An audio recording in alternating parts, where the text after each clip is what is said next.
Si Rabi Lam l'a décroché grâce à son immense succès sur TikTok, la citoyenneté italienne reste très difficile à obtenir pour les centaines de milliers de ressortissants étrangers qui sont nés en Italie ou y vivent depuis longtemps.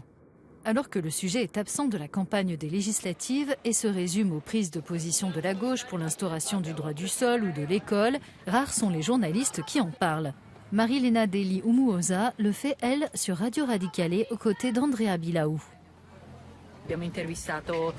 On a interviewé l'ancienne ministre de l'Intégration, Cécile Kyenge. Elle a été notre première invitée. Puis on a reçu Stella Jeanne, une extraordinaire styliste italo-haïtienne qui est d'ailleurs présente à la Fashion Week de Milan.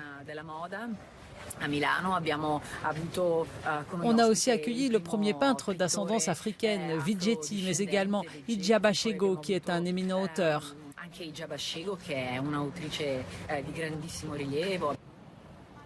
Acteurs, musiciens ou encore athlètes, beaucoup se considèrent comme italiens mais n'en ont pas la nationalité, malgré le fait qu'ils excellent dans leur domaine et représentent l'Italie à l'étranger. En Italie, pour mériter quelque chose comme la citoyenneté, il faut exceller à tout prix. La citoyenneté est un droit, il est donc absurde que la loi actuelle sur la citoyenneté, Ius Sanguinis, soit basée sur la pureté du sang. À cause de cette loi, près d'1 million de jeunes sont discriminés et on leur refuse le droit de vote. Dans la ville de Trente, Ibrahim, un burkinabé, a lui réussi à obtenir la citoyenneté italienne. Mais alors que sa pizza a été classée parmi les 50 meilleures au monde, son intégration a été compliquée. Au début, les gens ne voulaient pas entrer. Ils passaient devant le magasin, me voyaient tout au fond en cuisine et ils repartaient.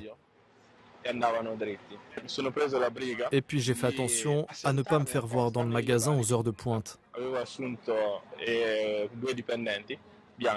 J'ai embauché 2 employés blancs et ça a été un revirement incroyable. C'était plein, les clients faisaient même la queue. En attendant une éventuelle nouvelle loi sur la citoyenneté, Ibrahim contribue à déconstruire certaines idées fausses.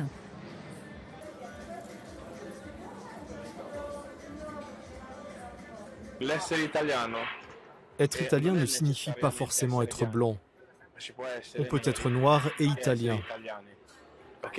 Moi, je suis noir, mais je me sens italien.